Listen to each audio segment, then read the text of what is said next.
Let's get a check of your first alert forecast. And here now is Tony Sadiku. Hi, Tony. Can't stop learning, Chris. That's the headline. And of course, the big story as we check in with the weather watchers is the wind and the cold air. That's what everybody's reporting. And also some impressive totals, too, from the weekend. Checking in with Ronnie. He's got 31 down the shore. Talking about the anemometer reading, which, of course, measures the wind.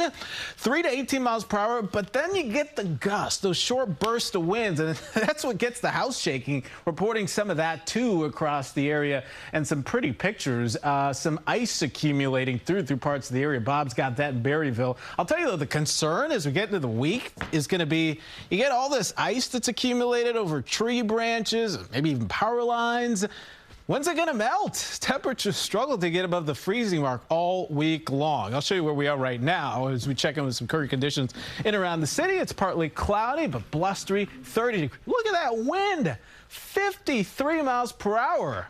That's a howling wind, and no surprise, we've got wind advisories and high wind warnings in play, too. By the way, I just wanted to go back really quickly because, of course, the temperatures are cold, but it's really the folks out in the Midwest and in the plains. Look at this, wind chills right now in Bismarck. 40. So as you're out there and you're like, man, this wind is so painful, it's brutally cold. Think about these folks who are enduring right now wind chills 12 below. And of course, this polar air continues to spill to the south, and we get a piece of it in the coming days, too.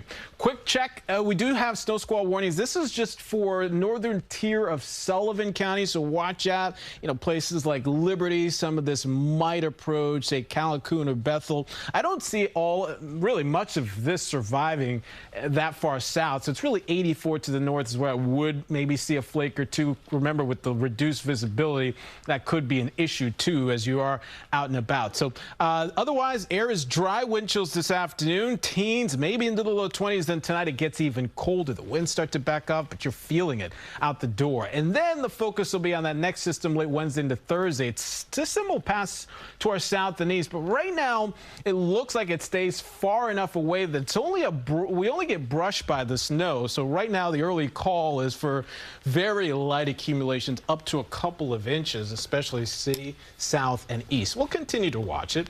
Otherwise, yeah, hang on to your hats. Don't worry about the hair today. It's cold. Yeah.